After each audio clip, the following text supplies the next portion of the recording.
Փաշինյան, ձմռան ցրտին 39,000 դրամ թոշակ ստացողը ինչպես ապրի։ 39,000 դրամ թոշակ ստացող թոշակառուն այսօր կանգնած է անմարդկային ընտրության առաջ։ Հաց գնի,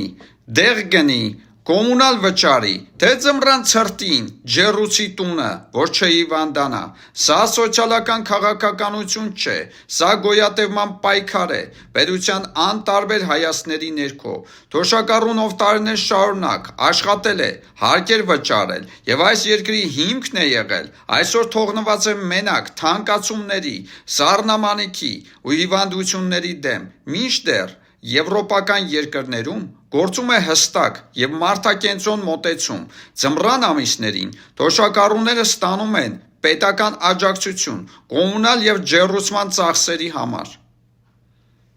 Դա համարվում է ոչ թե արտոնություն, այլ պետության պարտականություն պաշտպանել իր ամենախոցելի քաղաքացիներին։ Նիկոլ Փաշինյան, Եվրոպայից ստացած միլիոնավոր եվրոները ուր է։ Թվերը սկսեն բարաթով հրապարակել պաշտոնական փաստաթղթերով։ Եթե Հայաստանը իրեն կոչում է եվրոպական ընտանիքի թեկնածու կամ մաս, ապա եվրոպական արժեքները պետք է արտահայտվեն ոչ թե խոսքով, այլ կոնկրետ գործով։ Սա արժանապատվության հարց է։ Մենք առաջարկում ենք մեր քաղաքական ուժի ծրագրով թոշակը դարձնել մինիմալը 80,000 դրամ եւ կանխիկ։ Սիրելի ժողովուրդ, ակտիվ միացեք մեր տելեգրամյան ալիքին, սկսելու ենք հանդիպումներ, հարգանքով, հանուն ժողովրդավար պետականության կուսակցության նախագահ Արսեն Սարգսյան։